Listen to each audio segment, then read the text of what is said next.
The billionaire sat slumped against the brick wall of a shuttered Cash America pawn shop, pretending to be poor. Magnus Hale, $3.2 billion in liquid assets, CEO of Hale Corp, shifted in the Invacare manual wheelchair he'd bought off Craigslist for $80. 22 degrees, his breath came out white.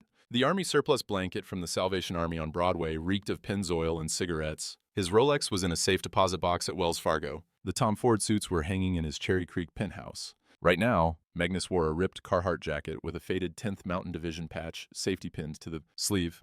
Authentic, $10 at the VA thrift on Colfax. 3 weeks of this? 3 weeks, and the data was brutal. A woman in a Burberry trench coat crossed Larimer Street mid-block rather than walk past him. A guy wearing a Patagonia nano puff vest, probably worked at one of the tech startups in Rhino, said, "Get a job, bro," without breaking stride. His AirPods stayed in, his eyes stayed forward. The RTD light rail clanged across 15th Street, its crossing bell cutting through the morning diesel haze. Magnus adjusted the styrofoam Dunkin' cup in his lap, $1.37 inside. Pocket change, literally. He'd tested 17 locations across Denver. Cap Hill, 5 points. The mall on 16th, same story everywhere. Instagram activists, real-life sociopaths. Then footsteps stopped, not slowed, stopped.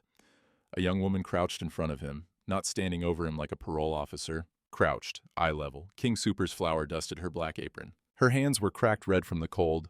No North Face gloves, no hand warmers, nothing. "You look freezing," she said. No pity in her voice, just fact. "I'm all right, miss." Magnus kept his voice rough. Dropped the final G. 3 weeks of practice.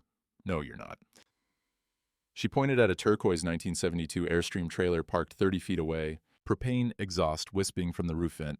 Hand-painted letters in white. Seraphine's Corner. "Come on, just pulled cinnamon rolls out? You can sit inside where it's warm." Magnus tested her. "Ain't got money for—" Did I ask for money? She was already walking back. Assumed he'd follow. Magnus wheeled forward. The cobblestones, original 1880s sandstone, the kind Denver kept downtown for historical authenticity, rattled his teeth and sent jolts up his spine. The chair's right wheel squeaked. Real discomfort. Real effort. He reached the trailer's fold-down window. Inside, the woman, name tag said Seraphine, in Sharpie cursive, poured cocoa from a Bun commercial brewer into a handmade ceramic mug, deep cobalt blue, gold stars glazed into the clay. She pushed it through with a cinnamon roll still steaming, butter pooling in the center. "Here." Magnus stared. Actual ceramic. Not a solo cup, not styrofoam. She was handing someone she thought was homeless her real dishes. You don't gotta... Nobody should start their day frozen and hungry. She wiped flour from her hands onto a bar towel. That's not how things are supposed to work. The cocoa wasn't Swiss Miss from a packet. This was Ghirardelli, melted real cinnamon stick floating inside. The roll was still hot enough to burn his tongue. "What's your name?" she asked. "Walter," his middle name, his dead father's name. "Walter, okay, I'm Seraphine. You're welcome at this corner anytime." A guy in a Brooks Brothers suit walked up, already scrolling his iPhone 15 Pro. Didn't look up, just ordered. "Large Americano, extra shot, for here." Seraphine nodded, started pulling espresso. The Rocket Apartamento machine, probably cost her $3,000 used, hissed and gurgled. Magnus wrapped both hands around the mug. Heat radiated into his palms, painful after 30 minutes, in the cold. His fingers were genuinely numb. The cocoa tasted like childhood, like his mother's kitchen in Scranton before the bank took the house. In a world where betrayal wore Loro Piana cashmere and kindness hid behind flour-dusted aprons, the smallest gestures revealed the deepest truths. The stories that followed, inspired by real collisions between wealth and character on American streets, would change names and details, but the raw truth stayed the same. How we treat strangers when nobody's keeping score writes the only resume that matters. Brooks Brothers guy grabbed his coffee. Didn't say thanks. Just walked away, still scrolling. Seraphine sighed, turned back to Magnus. "You need anything else, Walter? You just holler." "Okay." Magnus nodded. His throat was tight, not from the cold. A black Mercedes-Benz S580, about $140,000 base price, pulled to the curb. The driver climbed out, tall, Brunello Cucinelli suit, veneers too white. He walked past Magnus like he was a parking meter, leaned on Seraphine's counter, smiled. "Seraphine, there you are, babe." Seraphine's shoulders tightened. Her smile shifted gears, warmed to professional in half a second. Magnus watched. The body language. The micro-expression, the way her jaw set. This guy thought he owned her time. Maybe thought he owned more than that. Magnus recognized that brand of entitlement. He'd built a fortune in private equity reading, tells across boardroom tables. This wasn't a boyfriend. This was a predator testing boundaries, and judging by the way Seraphine's knuckles went white around the bar towel, she knew it too. Magnus sipped the cocoa, waited. 3 weeks testing humanity from the bottom up had taught him patience. Tomorrow, he'd be back, and the day after, and the day after that. Because Magnus Hale wasn't hunting for perfection. He was hunting for someone who chose kindness when it cost something and earned nothing. He'd just found her. But the test had only just begun. If you saw someone homeless and shivering on your morning commute tomorrow, would you stop? Really stop? Or would you tell yourself you're already running late? Think about it. Because somewhere someone might be watching. And the test you don't know you're taking might be the only one that matters. Lucian Hale's office occupied the 12th floor of Hale Corp's glass tower on DTC Parkway. Floor-to-ceiling windows framed the front range. Pikes Peak visible on clear days. His Herman Miller Aeron chair cost $1,200. His MacBook Pro sat closed on a restoration hardware desk. One framed photo, his mother Eleanor, taken at Vail 3 months before the pancreatic cancer diagnosis. No diplomas on the wall. No Fortune 500 plaques. No bullshit. His iPhone 15 Pro buzzed. Vivian. Lunch at Corridor 44, 12:30. Need to talk about the engagement photo shoot. Vogue wants us for their Power Couples feature. Lucian's jaw tightened. He hadn't proposed. Hadn't bought a ring. Hadn't even thought the word engagement out loud. But Vivian talked about their wedding like it was already booked at the Four Seasons.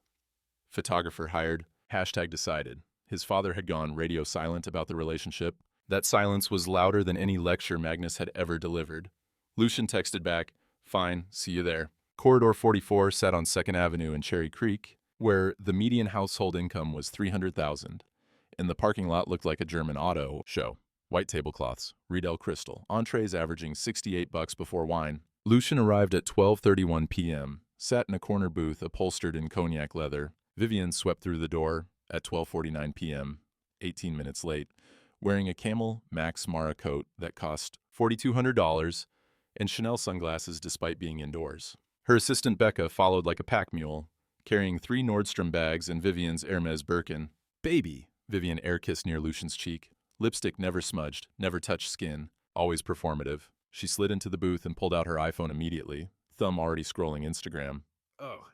Only 4,200 likes on my morning post. The algorithm is literally murdering me. The waiter approached. Kid couldn't be older than 20. Name tag said Trevor. Acne scars on his jaw. Chapped hands from washing dishes. "Good afternoon, folks. Can I start you off with Pellegrino, no ice, slice of lime, not lemon. And tell your bartender not to give me the bottle that's been open more than 3 days. I can literally taste oxidation." Vivian didn't look up from her phone. Trevor nodded. Lucian watched his Adam's apple bob. "Of course. And for you, sir?" "Just water. Thanks, man." Lucian tried to smile, tried to apologize with eye contact. Trevor left. Vivian kept scrolling.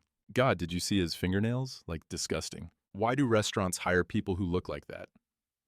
Look like what? Lucian's voice went flat. Like they can't afford a manicure. She waved it away, French tips glinting.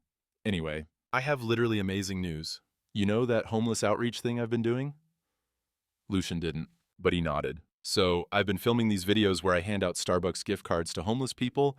It's so authentic, so raw, and I just hit 380,000 followers. My engagement rate is literally insane." She leaned forward, lowering her voice like she was sharing state secrets. "I'm thinking we leverage your dad's connections. Hale Corp does charity stuff, right? We could create a foundation. The Hale Ashford Foundation for Urban Renewal or something. Throw a gala at the Ritz-Carlton. Get Denver Post coverage. Position ourselves as like the next Gates-Bezos power couple. But younger, hotter, better PR." Lucian set down his water glass. Ice clinked against Riedel crystal. "Viv, my father's charity work is private. He doesn't do press." Well, that's literally a waste of good optics." She scrolled, then flipped her phone around. A video on her Instagram. Vivian in aloe yoga leggings handing a Starbucks card to a homeless woman. Multiple camera angles, ring light visible in one reflection. The caption, "Sometimes the smallest gesture changes everything." Hashtag be the change. Hashtag compassion in action. Hashtag Denver strong, 89,000 views. "That's great," Lucian said. But his stomach curdled. The way it was shot, the lighting. This wasn't spontaneous. This was a Coca-Cola commercial with a homeless woman as an unpaid extra. I know, right? Next week I'm doing a segment where I surprise a homeless veteran with a makeover. My videographer already scouted locations. There's this spot in Lodo with like perfect golden hour lighting. Trevor returned with drinks. His hands trembled slightly, exhaustion maybe, or the weight of a double shift. As he set down Vivian's San Pellegrino, 3 drops of water splashed onto the white linen tablecloth. Microscopic drops, barely visible. Vivian's face transformed. Are you kidding me right now? She grabbed her Hermes napkin, $45 to replace if she stained it, and dabbed at water spots the size of sesame seeds. Do you know how much this coat costs if any of that got on me? Vivian. Lucian's voice dropped to boardroom ice. Warning tone. No, this is literally unacceptable. I need to speak to your manager. Right now. Viv, it's 3 drops of water. It's about standards, Lucian. She turned to Trevor, who looked like he wanted the floor to open and swallow him into the Earth's molten core. What's your name? Trevor, ma'am. His voice cracked. Well, Trevor, maybe they don't teach you this at, whatever community college, hospitality course you took, but at a restaurant of this caliber, we literally expect a certain level of... Lucian stood, chair scraped against Italian tile. We're leaving. Vivian blinked. What? I said we're leaving. He pulled out his Toomey wallet, dropped a Benjamin Franklin on the table, triple what the water cost, and looked at Trevor. Sorry, man. You're doing great. Have a good day. Outside, Cherry Creek's usual symphony, valet whistles, Tesla Model X doors whooshing closed, the beep-beep-beep of Mercedes backing up, privilege in surround sound. Vivian was furious. Her Louboutin heels clicked double time trying to keep up. What the hell was that? You just humiliated a kid over nothing. I was teaching him standards, literally setting expectations. No. Lucian stopped, looked at her, really looked. For the first time, he saw what his father must have seen 6 months ago. You were being cruel because you could, because he can't fight back, because you have 380,000 Instagram followers, and he has a $10 an hour job, washing your dishes. Vivian's eyes narrowed. Botox kept her forehead smooth, but her pupils went cold. You're being sensitive. Oh my God, you literally sound like your father. Is that where this is coming from? Did Magnus say something about me? Lucian didn't answer. But the seed was planted, roots spreading, cracking the foundation of 8 months of denial. I need space, he said. Space? From what? From this. From you. I need to think. He walked to his Audi Q7, 73,000 base, fully loaded to 92, and drove away. Left her standing on the sidewalk with her assistant and her shopping bags and her 380,000 followers who had no idea who she really was. That night, his father texted, Dinner tomorrow night? 7 p.m. My place, just us. Need to talk about something important. Lucian knew that tone. His father had been planning something, and whatever it was, it involved Vivian. Have you ever stayed with someone you knew was wrong for you because walking away felt harder than staying? Drop a comment. Did you finally leave? Or are you still there? Because Lucian's about to make the hardest choice of his life. 3 days later, Magnus had been coming to Seraphine's corner every morning for a week straight. Same routine. Wheel himself to the bench beside the Airstream, accept Coco in the blue ceramic mug, watch her work, while Denver pretended he didn't exist. She never asked about his past, never pushed. When customers made comments, why's the homeless dude always here taking up space? Seraphine shut it down, immediately. Didn't argue, just stated fact. Walter's a regular customer, same as you. Show some respect or order somewhere else. This morning, the sky was concrete gray, snow threatening. Magnus sat on the bench, recycled plastic slats, installed by the city in 2019, mug warming his hands, watching Seraphine hum something that sounded like Fleetwood Mac while she prepped Danish pastries. Then a white Mercedes Sprinter van pulled into the bike lane. Matte black vinyl wrap, logo on the side in rose gold script, Vivian Ashford, changing lives, one post at a time. Magnus's molars ground together. He'd done his homework, watched every video on her Instagram, each one more infuriating than the last. Homeless people used as props, ring lights and reflectors, authentic moments that required 3 takes and a boom mic. But he'd never seen her work live. Vivian emerged wearing Lululemon-aligned leggings, $98, and an oversized Loro Piana cashmere hoodie that cost $2,000. Her hair was professionally blown out, full makeup, Fenty Beauty highlighter, catching the overcast light. Behind her, videographer with a red Komodo camera rig, boom operator, and Becca the assistant, who looked like she'd been awake for 36 hours straight. Okay, so we're literally looking for someone authentic, Vivian said, scanning Larimer Street like she was shopping for organic produce at Whole Foods. Weathered, veteran, if possible. That demographic literally performs insane with my audience. Becca, you bring the gift bags? Becca held up a canvas tote. Starbucks cards, Kind bars, sample size Dove body wash, retail value, maybe $25. Brand value for Vivian's Instagram, priceless. Vivian spotted Magnus. Oh my God, perfect. She approached, her videographer already rolling 4K at 60 frames per second. Becca, get the jacket shot first. I want that patch in frame. She crouched in front of Magnus, smile radiant and completely hollow, like a QVC host selling cookware. Hi there, I'm Vivian. I run a nonprofit helping our city's homeless heroes. Magnus played along, rasping, voice rough. That's real kind, ma'am. I notice you're wearing a 10th Mountain Division patch. Thank you so much for your service. Her hand touched his shoulder, just long enough for the camera to capture the gesture, not long enough to actually make contact with the jacket. Can you tell our viewers your story? How long have you been on the streets? A few months now, I reckon. Lost my job, lost my place. And what would help you most right now?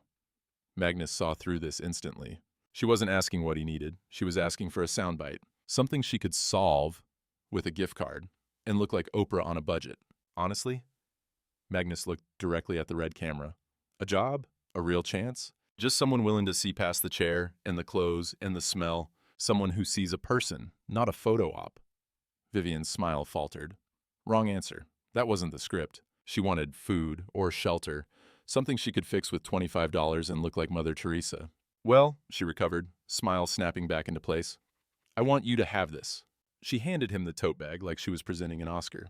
There's a $50 Starbucks card in there, some snacks, hygiene products, and I want you to know, you're seen, you literally matter.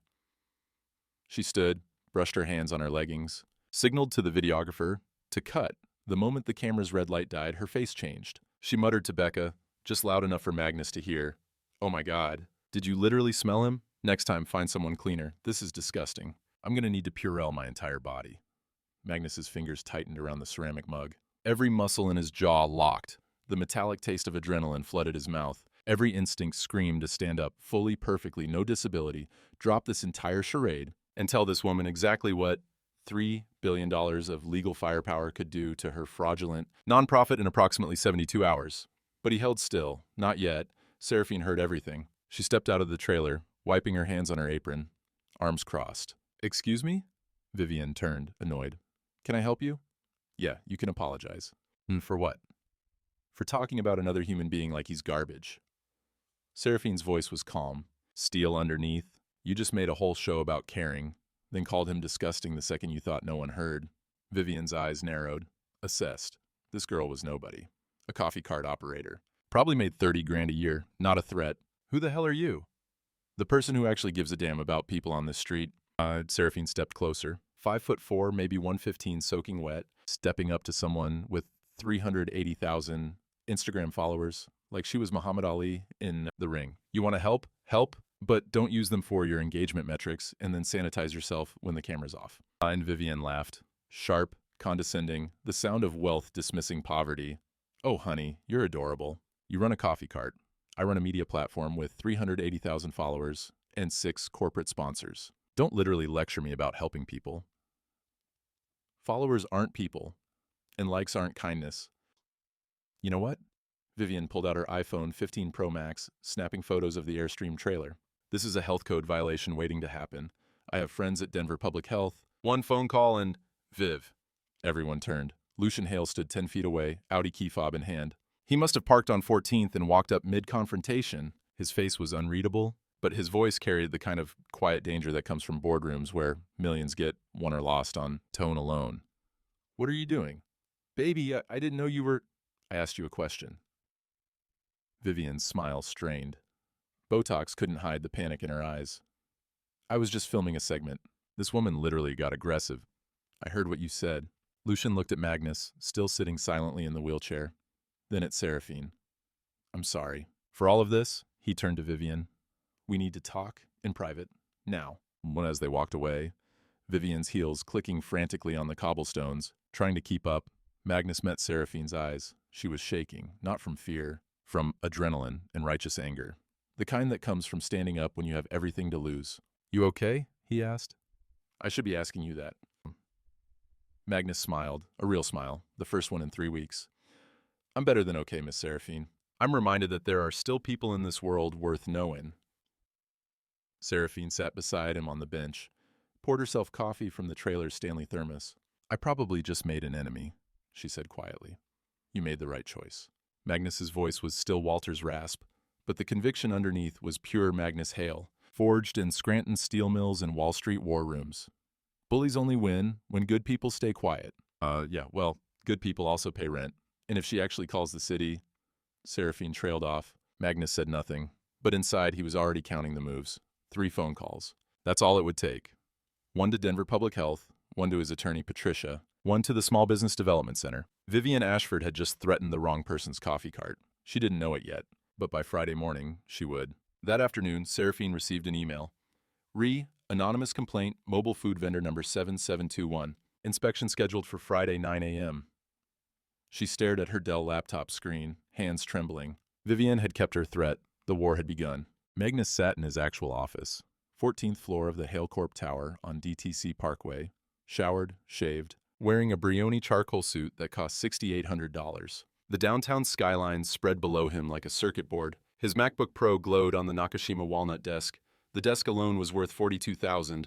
Patricia stood beside him, 52, former DOJ prosecutor, 15 years as his right hand. She knew when mountains were about to move. Vivian Ashford filed the complaint personally, Patricia said, sliding a printed report across the walnut. Used her verified Instagram account to contact Denver Public Health. Claimed she witnessed multiple code violations, including improper food storage and unsanitary conditions.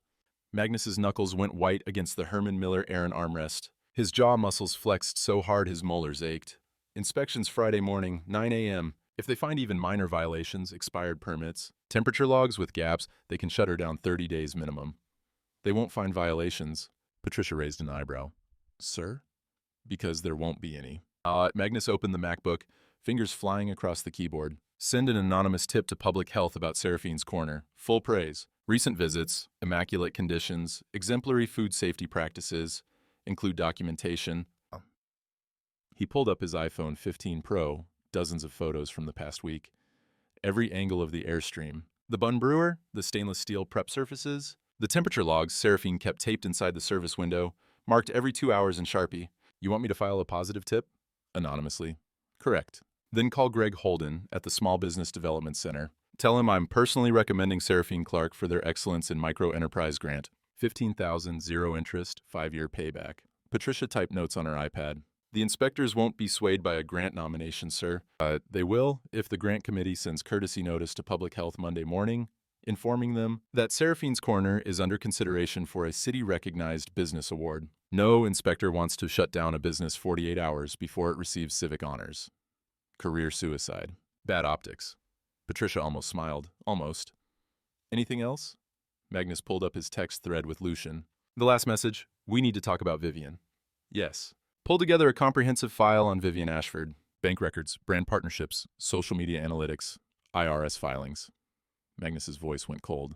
And Patricia, run a forensic background check on Ashford Urban Outreach. If she's been soliciting donations and not reporting them properly, I want documentation. Every cent. Every lie. Patricia nodded and left. Magnus sat alone, the city lights spreading below like scattered diamonds on black velvet. For 3 weeks, he'd tested humanity from the bottom. Now he remembered why he'd clawed his way to the top. Because power, when wielded correctly, protects people who can't protect themselves. Friday, 8:47 a.m., Larimer Street. Seraphine hadn't slept. She'd spent the night cleaning, organizing, triple-checking permits. Her hands shook as she brewed the morning's first batch in the bun. Magnus wheeled up in his disguise. He could see panic in her red-rimmed eyes. Morning, Walter, she said, voice brittle as glass. You okay? No, hollow laugh. City's inspecting me in 13 minutes because some vindictive influencer decided I don't deserve to make a living. Magnus wanted to tell her everything was handled. 3 phone calls made. 2 mountains moved. Friday's inspection would go perfectly, but he couldn't, not yet. Then we make sure everything's perfect, he said. We? Before Seraphine could respond, an old Ford F-150 rumbled to a stop. 1998 model, rusted wheel wells. Harold climbed out. 68, silver beard, Marine's tattoo faded on his forearm. Heard you might need backup, Seraphine, Harold said. Me and the boys wanted to be here. Moral support. 3 more veterans climbed from the truck bed. Seraphine's eyes welled. You guys didn't have to, You fed me every Tuesday for 2 years when I didn't have a dime, Harold said. We got you. At 9:02 a.m., the Denver Public Health Inspector arrived. Professional woman, mid-40s, clipboard and Surface Pro tablet. She checked temperature logs, examined the propane hookup, reviewed permits with methodical precision. At 9:34 a.m., she finished. Sign here. Seraphine's hand trembled. So? The inspector allowed a small smile. Everything's in order. Actually, everything's exemplary. I'm noting that in my report. She glanced at her tablet. I also see you're under consideration for the Small Business Excellence Grant. Congratulations. Relief crashed over Seraphine like a wave. After the inspector left, Harold approached Magnus. Some coincidence, huh? Magnus looked at him levelly. No such thing as coincidence, Harold. Just people looking out for each other. Harold studied him for a long moment. You ain't what you seem, are you, Walter? None of us are. Lucian Hale sat in his Audi Q7, 73,000 base, Napa leather interior, wearing a University of Denver hoodie and a Nike dry-fit baseball cap pulled low. The kind of anonymous rich person casual that cost $400 but looked like 40? This was his 14th visit in 2 weeks. He'd started coming the day after the Corridor 44 disaster, initially just to apologize for Vivian. But something kept pulling him back. Not Seraphine's looks, though she was beautiful in that unaware way. King Super's flower in her dark hair, zero Sephora makeup. It was the way she moved through the world. Like kindness was muscle memory, not performance art. Lucian walked up to the Airstream. 4 people in line already? Regulars who knew Seraphine's espresso was the best in Lodo at half the price of Huckleberry Roasters. Morning, Seraphine called, recognizing him instantly. The usual, Americano, 2 shots, room for Oatly? You remembered? Genuine surprise in his voice. It's literally my job. She grinned, already pulling espresso on the rocket apartamento. Plus, you've been coming every day for 2 weeks. I'd be a terrible barista if I didn't know your order by now, David. David, the fake name he'd given. Using cash, avoiding any mention of Hale Corp or his last name. For the first time in 8 years, since his mother died and his net worth became public knowledge, someone was interacting with Lucian Hale the person, not the portfolio. As Seraphine handed him the Americano in a paper-to-go cup, Magnus wheeled up to the bench. Father and son made brief eye contact. Magnus's eyes widened fractionally. What the hell are you doing here? Lucian nodded subtly. Long story. Not now. He carried his coffee to a bistro table 20 feet away, far enough to seem uninvolved, close enough to observe. He watched Seraphine bring Magnus his cocoa and cinnamon roll. Watched her crouch to talk at eye level instead of standing over him. Watched her laugh at something Magnus said. Real laugh. Not Vivian's performative Instagram giggle. A Tesla Model 3 parked illegally in the bike lane. Guy in Lululemon. A BC pants climbed out, already yelling into AirPods Pro. No, I said the pitch deck needed to be finalized by 8 a.m. Not almost done. He walked to Seraphine's window, still on the call, and snapped his fingers. Actually snapped. Like summoning a golden retriever. Seraphine's smile stayed steady. Professional. I'll be right with you, sir. Yeah, just get me a large dark roast. No time for chit-chat. He didn't look at her, didn't say please. Just assumed compliance. She poured the coffee from the bun brewer, slid it across. $4.50? He tossed a crumpled $5 bill on the counter. Didn't hand it to her. Tossed it like feeding pigeons. And walked away without waiting for change. Sir, your 50 cents. Keep it, he called over his shoulder. Like 50 cents was generosity instead of insult wrapped in dismissal. Seraphine stared at the bill. Her jaw muscles flexed. But she smoothed it out, added it to the cash box, turned to the next customer with the same warm smile. Lucian saw it, though. That micro-expression of hurt before the mask returned. The daily indignity of service work where people treat you like Alexa with hands. His phone buzzed. Text from his father. Dinner tonight, 7 p.m. My place. Come alone. Time to talk. Lucian glanced at Magnus on the bench. His father looked back, and for just a second, the mask slipped. Magnus's eyes, sharp, calculating, protective, locked onto Lucian's. The message was clear. I know you've been coming here. I know you see what I see. Now we talk. Across the street, a black Range Rover SV autobiography idled, 200,000 fully loaded. Vivian Ashford sat in the passenger seat, scrolling through Find My Friends on her iPhone. She'd been tracking Lucian's location since the breakup, desperate to engineer a chance encounter. She watched Lucian leave with coffee. Watched him glance at the homeless man in the wheelchair. Saw something in his body language. Softness, familiarity, interest. Who the hell is she? Vivian muttered. Becca, driving, looked nervous. Maybe we should go, Viv. If he sees you following. I'm not following. I'm observing. There's a difference. Vivian zoomed in on a photo she'd just snapped with her iPhone's telephoto lens. Seraphine's corner. The turquoise Airstream. The girl in the flower-dusted apron. She opened Instagram, typed Seraphine's Corner Denver into search.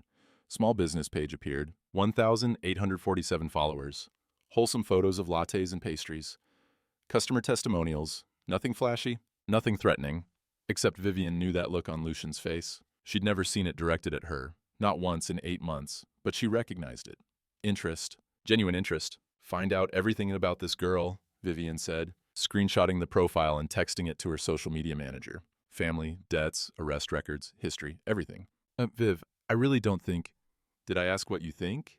Ice in her voice. Botox couldn't freeze the venom.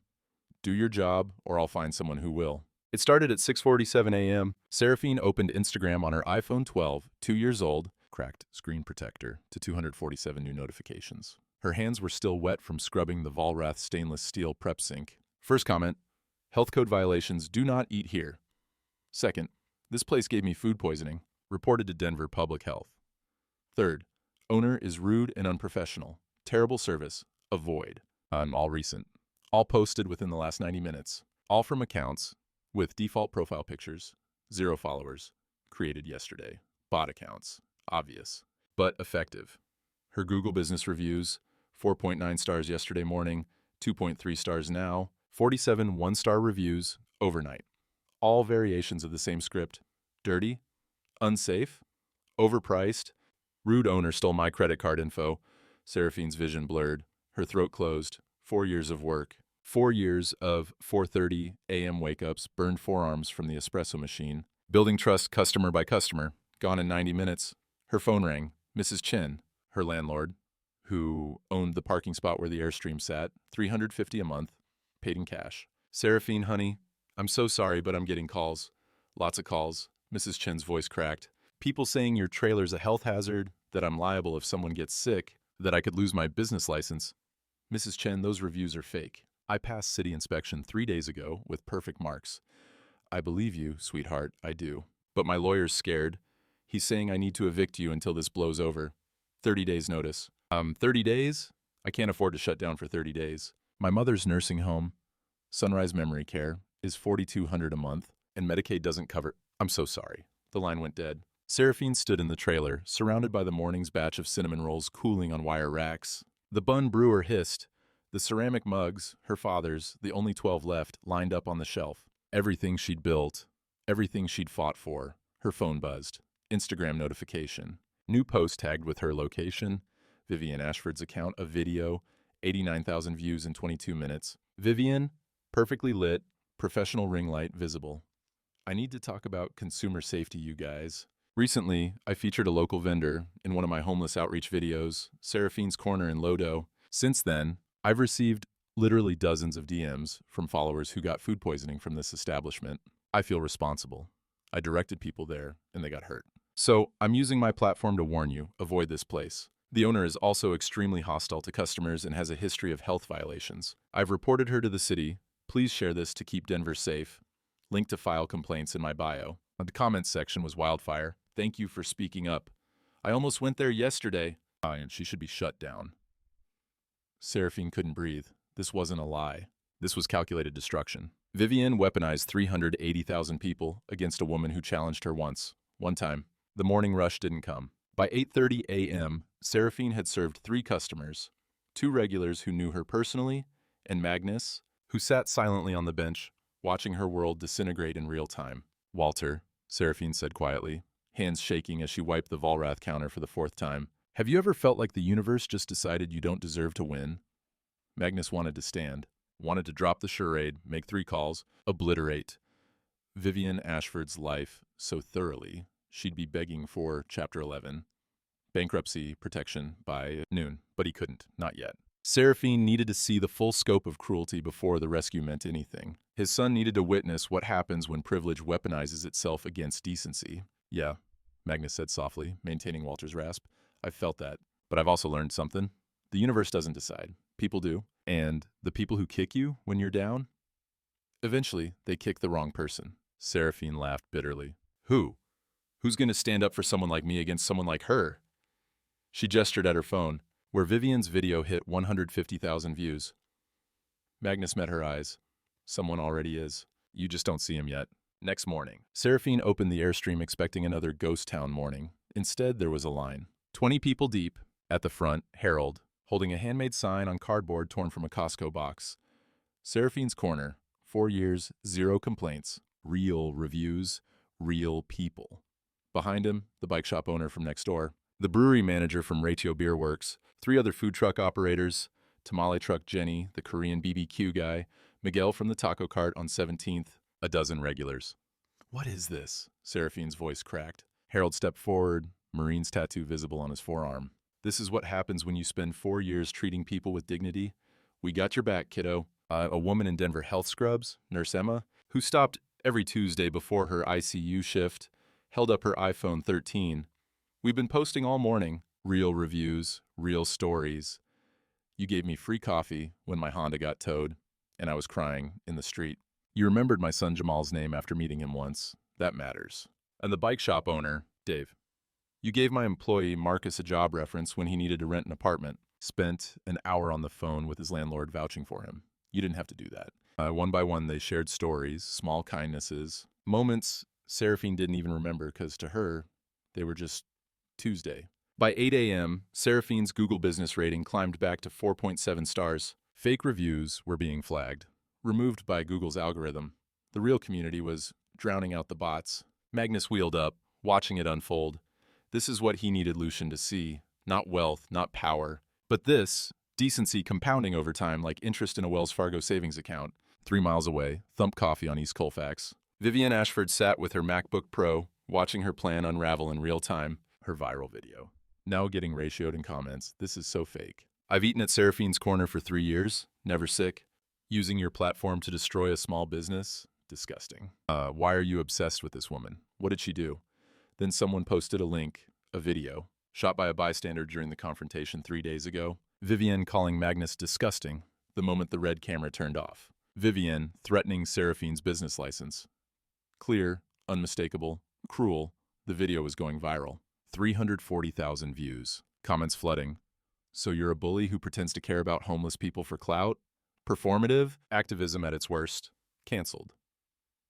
Vivian's follower count. 379,000. 124. 378,998. 378,771. Dropping in real time like Tesla stock in a bear market. Her phone rang. Green Wellness Company, her biggest sponsor, $8,000 a month. Vivian, we're terminating our partnership effective immediately. This isn't the brand image we want. Click. 2 more sponsors within the hour. Same message. Lululemon, FabFitFun, gone. Vivian's hands shook. Her French manicure, $65 at Cherry Creek Nail Spa yesterday. Chipped where she bit her thumbnail. 11:47 a.m. Larimer Street. Lucian parked his Audi near the trailer, baseball cap off. No more disguises. Seraphine? He approached the window. Can we talk? She looked at him, David, the regular, and smiled. Tired, but genuine. Sure, coffee? Actually, I need to tell you something. He took a breath. My name isn't David. It's Lucian Hale. Seraphine blinked. Hale? Like Hale Corp on DTC Parkway? Yeah. Why would you lie about? Because I wanted you to meet me. Not my last name, not my trust fund, just me. Lucian's voice cracked. And because the woman attacking you, Vivian, she's my ex. I broke up with her. But she's doing this because she saw me coming here and thought I was competition. Wait till Seraphine's eyes widened. Oh my God, the text, the reviews, the video. That's all because she thinks She laughed, sharp and disbelieving. I don't even know you. We've exchanged maybe 50 words total. I know, and I'm sorry. Lucian looked down at his Nikes. I can fix this. I have lawyers. I don't want lawyers. Seraphine's voice hardened. I don't want billionaire ex-boyfriends swooping in. I wanted to sell coffee, take care of my mom, live a quiet life. But your world, your drama, your crazy ex, your money, it's destroying everything I built. Seraphine, I think you should go. Lucian stood there, gutted. He walked to his car. Texted his father. I told her, she wants nothing to do with me. Maybe you were wrong. Magnus replied. She's protecting herself. That's strength. Give her time. Tomorrow, everything changes. Saturday was Seraphine's busiest day. The line at Seraphine's Corner wrapped around the block. Regulars, new customers drawn by the Denver Post article, people who wanted to support a small business standing up to bullying. Seraphine was in the zone, pulling shots on the Rocket Apartamento, steaming Oatly, calling orders, smiling despite exhaustion carved into her face. Magnus sat on his bench, watching, waiting. Then the white Mercedes Sprinter van pulled into the bike lane. Same van. Vivian emerged, followed by her videographer with the red Komodo, and Becca, who looked like she'd been crying in the bathroom for 20 minutes. Vivian was dressed for war, Aloe yoga leggings, full Fenty beauty makeup, hair blown out at Habit Salon on Larimer, $85. She was filming herself on her iPhone 15 Pro Max as she walked. Hey everyone, we're here at Seraphine's Corner, where I've been getting literally so many DMs about the owner's behavior. So I thought, why not have a conversation, face to face? Let her tell her side. She was live streaming. 14,000 viewers already. Comments were a war zone. Yes, queen, get her. This is harassment Viv. Hashtag Team Seraphine. Vivian pushed past 3 customers in line, shoved past physically, and approached the window. Seraphine, hi. Can we talk? Seraphine looked up, saw Vivian, and her jaw set like concrete. But her voice stayed professional. Ma'am, there's a line. If you'd like to order, please wait your turn. Oh, I don't want coffee. I want answers. Vivian's voice was sugar-sweet, poisonous. You've been telling people I'm a liar, that I faked reviews, that I'm a bully. That's defamation. My lawyer at Ballard Spar says, your lawyer can contact me through proper channels. Seraphine turned to the next customer. Sir, what can I get you? Vivian's mask cracked. Don't you dare dismiss me. Do you know who I am? Yeah.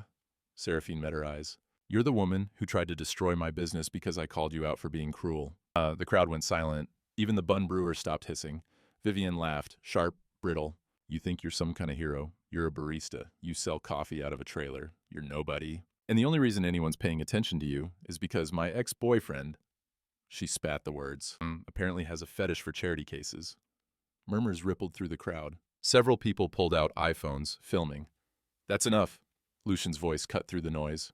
He stepped out from behind the trailer. He'd been helping Seraphine prep all morning. Vivian, you need to leave. Now. Oh, here he is, the White Knight. Vivian's eyes were wild, her live stream still running. Tell them, Lucian. Tell them how you've been slumming it with the poor girl to make yourself feel, You had sponsors, a voice interrupted. Magnus stood up from the wheelchair. Stood, fully, perfectly, no tremor, and every head swiveled. The crowd gasped. Magnus removed the fingerless gloves, the torn Carhartt jacket. Underneath, a tailored white Brooks Brothers shirt, French cuffs, Mont Blanc cufflinks. He walked, no limp, no disability, no weakness, toward the trailer. Walter? Seraphine whispered. My name is Magnus Hale. His voice carried across Larimer Street like a courtroom closing argument. And I've spent the last month on these streets disguised, watching how people treat those they believe have nothing. He looked directly at Vivian. Including you. Vivian's face drained white. You were... I was there when you called me disgusting the moment you thought cameras were off. I was there when you threatened Seraphine's license. I recorded everything. Magnus pulled out his iPhone. Including this morning's live stream, which your remaining sponsors will find very interesting. He nodded to Patricia, standing in the crowd with a Toomey briefcase. She stepped forward, handed him a manila folder. Vivian Ashford runs Ashford Urban Outreach. In 18 months, she collected $340,000 in donations. She reported $0 to the IRS as charitable contributions. She kept it all: salary, lifestyle, designer clothes. The homeless people she claims to help? Props. Some are actors she hired off Backstage Denver. The rest are real people she exploits for content. And Vivian's live stream chat exploded. Holy shit. She's going to prison. I donated $500. Vivian's hands shook. Her iPhone slipped, fell, screen cracking on cobblestone. The live stream kept running. 23,000 viewers watching her collapse in real time. You can't prove. Bank records, tax documents, 4 sworn affidavits, all admissible. Magnus's smile was surgical. You're done. Vivian ran. Literally ran to her van and sped away. Her shattered iPhone stayed on the pavement. Harold picked it up, walked to the trash can, dropped it in. The crowd erupted in applause. The Airstream's back prep area was cramped. 3 people on overturned Budweiser milk crates. The rocket apartamento hissed. Outside, Harold managed the line. Seraphine's hands shook. She gripped one of the blue ceramic mugs, her father's, like it was the only real thing left. 5 minutes, she said. Explain why I shouldn't call Denver PD right now. Magnus didn't flinch. Because everything I told you was true, just incomplete. You lied about being disabled. I did. You lied about being homeless? Yes. You lied about your name. Her voice cracked. Walter is my middle name, my father's name. He was a coal miner in Scranton, Pennsylvania. Died at 52 from black lung, $11 an hour, no health insurance. Miss Magnus's voice stayed steady. I didn't lie about who I am. I lied about what I have. And why? Magnus looked at Lucian. Because my son is the best man I know. And for 3 years, I watched him date women who saw a Wells Fargo routing number with good cheekbones. Lucian's jaw tightened. 6 years ago, my wife, Eleanor, died of pancreatic cancer at Presbyterian Street. Luke's, stage 4, 11 weeks diagnosis to death. Before she passed, she made me promise, "Don't let our son marry someone who loves your empire more than his heart." Magnus's voice roughened. "I've been trying to keep that promise." So you cosplayed poverty to find me?" Seraphine's anger was sharp. "No. I tested what happens when privilege is stripped away." Magnus pointed at the ceramic mug. "You gave me cocoa in that mug on a freezing morning. You didn't ask my story, didn't take photos. You just saw a human being who was cold. No audience, no reward." Seraphine's eyes filled. "So I was a test." No," Lucian spoke, voice rough. "You were the only person who passed a test you didn't know existed." He shifted on the crate. "I've been coming here 2 weeks. Fake name, yeah, but not because of Dad's plan. Because after 8 months dating Vivian, someone who looked perfect and was hollow, I met someone opposite. You don't even know me. I know you remember every order. I know you spent an hour helping Harold with VIA paperwork. I know you visit your mom at Sunrise Memory Care every night, even though she doesn't remember you." Lucien's voice dropped. "And I know the way I feel near you is the first real thing I've felt since my mom died." Silence. The espresso machine hissed. Seraphine set the mug down. "You know the worst part? I liked you both. Walter, you were kind. And you..." She looked at Lucian. "You asked how I was doing." "Well, that was real," Lucian said. "Was it?" Seraphine stood. "I need you both to leave." Magnus stood, but picked up the ceramic mug. "Your father made this." Seraphine nodded, guarded. Eleanor collected pottery. 200 pieces, but her favorite was a simple bowl from a Boulder artist. $30. She said beauty doesn't need a price tag. Magnus studied the gold stars. "This is beautiful work. He put love into this. He put love into everything." Seraphine's voice broke. "Then he died. I sold most of his collection to pay for cremation at Fairmount Cemetery. These 12 mugs are all I have." Magnus nodded. "Then I understand. You think I used your kindness." "No, didn't you? I tested if your kindness was transactional. If it disappeared when I couldn't pay you back." Magnus set the mug down gently. "But here's what I learned. You didn't show me kindness because I deserved it. You showed me kindness because you are kind. That's not something anyone can take." He pulled out a business card, set it on the Volrath counter. "When you're ready, if ever, call. Not because I'm asking you to date my son, but because people like you are rare." Magnus and Lucian left. Seraphine stood alone, holding the mug, staring at the card. Magnus Hale, founder and CEO, Hale Corp. Character is revealed when no one's watching. 7:04 a.m., Sunday, Seraphine's Corner. The street was quieter this morning. The chaos had settled.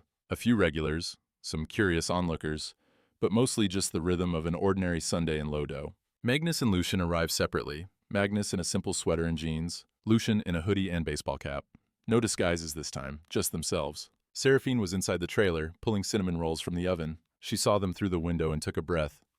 "Morning," she said, sliding the window open. "Morning," Magnus replied. Awkward silence. Then Lucian. "Can we sit? At the bench?" Seraphine nodded. She poured 3 coffees, one in each of her father's ceramic mugs, and carried them outside. Set them on the bench, sat between the 2 men. For a long moment, no one spoke. They just drank coffee as the city woke up around them. Finally, Seraphine broke the silence. "I talked to my mom last night. She woke up. For about 10 minutes, she knew who I was. First time in 6 months." "That's a gift," Magnus said softly. "Yeah. And it reminded me of something my dad used to say. He'd say, 'Sarah, you can't control who shows up in your life. You can only control how you treat them.'" And she looked at Magnus. "You showed up as Walter. You tested me. And yeah, I'm angry about the deception. I probably will be for a while." Magnus nodded. "I understand. But here's the thing." Seraphine turned the mug in her hands, watching gold stars catch the light. "You also showed me that my kindness wasn't wasted, that it mattered, that someone was watching and it counted." Her voice thickened. "I've spent 4 years on this corner wondering if I'm just shouting into the void, wondering if anyone notices. You noticed." "I did." She looked at Lucian. "And you, David, Lucian, whoever you are, you came here every day for 2 weeks because you wanted to know me. Not my bank account, not my connections, just me." "Just you," Lucian confirmed. "So, here's what I'm thinking." Seraphine set down her mug. "I don't know if I can date a billionaire's son. I don't know if I fit in your world. I don't know if this is a fairy tale or a disaster waiting to happen." Lucian's face fell. "But," Seraphine continued, "I know I want to find out. I know I want more mornings like this." sitting on a bench, drinking coffee, talking about real things. She looked at both of them. So here's the deal. No tests, no disguises, no games. You want to be in my life? Then be in my life. Show up. Be honest. Treat people, all people, with dignity. And if you can do that, we can do that, Lucian said immediately. Then maybe we have a chance. Seraphine smiled. Small, tentative, real. Magnus stood, extending his hand. Thank you for teaching my son what I couldn't. What's that? That wealth isn't measured in dollars. It's measured in how you make people feel when they're around you. He glanced at the trailer, at the line forming for Morning Rush. You built something here. Not just a business, a community. People come here because you see them, you remember them, you make them feel human. He reached into his pocket, pulled out an envelope. This isn't charity. It's an investment. Hale Corp's new initiative. Microloans for small businesses owned by people who've demonstrated character. You're our first recipient. $50,000, zero interest payable over 5 years. Seraphine stared at the envelope. I can't. You can, and you will, because you're going to expand. Hire help. Maybe open a second location. Take a day off once in a while. Visit your mother during daylight hours instead of just at night. Magnus's voice was firm, but kind. Let people help you, Seraphine. It doesn't make you weak. It makes you wise. Tears streamed down Seraphine's face. She took the envelope with trembling hands. Lucian stood too. Can I help? At the trailer. I make terrible coffee, but I can take orders. Wash dishes. Whatever you need. Seraphine laughed through tears. You want to work at a coffee cart? I want to be where you are. She looked at him, really looked, and saw something she hadn't seen in years. Sincerity, vulnerability, hope. Okay, she whispered. Okay. 3 months later, Seraphine's Corner had a new sign. Seraphine's Corner, established. 2021, where everyone belongs. Lucian worked the counter 3 mornings a week. He was terrible at latte art, but excellent at remembering names. Customers loved him, the billionaire's son who showed up in jeans and poured coffee like it was the most important job in the world. Magnus stopped by every Sunday, sat on the bench, drank cocoa from the blue ceramic mug, talked to Harold and the veterans, donated anonymously to the shelter, watched his son fall in love with a woman who loved him back, not for his last name, but for the man he was when no one was watching. Vivian Ashford? Her nonprofit was shut down. She faced fraud charges. Her social media presence was obliterated. Last anyone heard, she moved to Arizona to start fresh. The city didn't forget. The internet doesn't forgive. But karma has perfect aim. Next morning and 3 months later, 7:04 a.m., Sunday, Seraphine's Corner. Magnus and Lucian arrived separately. Magnus in a Loro Piana cashmere sweater. Lucian in his Denver Broncos hoodie. No disguises. Seraphine poured 3 coffees in her father's ceramic mugs. They sat on the bench. Nobody spoke. Just drank coffee while Denver woke up. Finally, Seraphine broke silence. My mom woke up last night. For 10 minutes, she knew who I was. First time in 6 months. That's a gift, Magnus said. Yeah. She reminded me of something Dad used to say. You can't control who shows up, only how you treat them. Seraphine looked at Magnus. You showed up as Walter. You tested me. I'm angry about that. Magnus nodded. But you also showed me my kindness wasn't wasted, that it counted. Her voice thickened. I've spent 4 years wondering if anyone notices. You noticed. I did. She looked at Lucian. And you came every day wanting to know me. Just you, Lucian confirmed. So here's the deal. Seraphine set down her mug. No tests, no disguises, no games you want in my life? Show up, be honest. Treat everyone with dignity. If you can do that, we can, Lucian said immediately. Then maybe we have a chance. Seraphine smiled. Small, real. Magnus stood. Thank you for teaching my son what I couldn't. What's that? That wealth isn't measured in Chase Bank statements. It's measured in how you make people feel. He pulled out an envelope. This isn't charity. It's Hale Corp's new microloan initiative. $50,000, zero interest, 5 years. You're our first recipient. Seraphine stared. I can't. You can. Expand. Hire help. Visit your mother during daylight. Magnus's voice was firm. Let people help you. Tears streamed down Seraphine's face. She took the envelope. Lucian stood. Can I help at the trailer? I make terrible lattes, but I can take orders. Seraphine laughed through tears. You want to work at a coffee cart? I want to be where you are. Okay, she whispered. 3 months later, Seraphine's Corner had a new vinyl wrap. Seraphine's Corner, established, 2021, where everyone belongs. Lucian worked counter 3 mornings weekly. Terrible at latte art. Excellent at remembering names. Magnus stopped by every Sunday, drank cocoa from the blue mug, talked to Harold, Donated anonymously to Veterans Village. Vivian? Ashford Urban Outreach shut down. She faced wire fraud charges. Moved to Scottsdale to start fresh. The internet doesn't forgive. One Sunday, Seraphine found a brass plaque mounted beside the window. The Walter Hale Memorial Bench, coal miner from Pennsylvania, who taught his son that wealth is measured in character. "You named the bench after your fake identity?" Seraphine asked. "I named it after my father." And a reminder. Magnus smiled. "The man you were kind to, Walter or Magnus, was always real. The name changed. The gratitude didn't."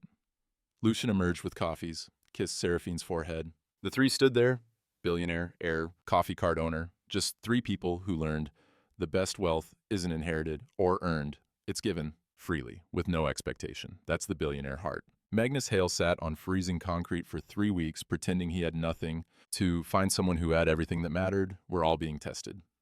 Every day. By how we treat the server at Olive Garden, the janitor at King Soopers, the person asking for change on Colfax. Sometimes, the homeless man is a billionaire in disguise. But most times, he's just someone who needed kindness, and he deserved it either way. Your wealth isn't what you have, it's what you give when you have nothing to gain. That's the billionaire heart. Would you pass Magnus's test? Have you helped someone without knowing their story? Comment below. Your story might inspire our next video.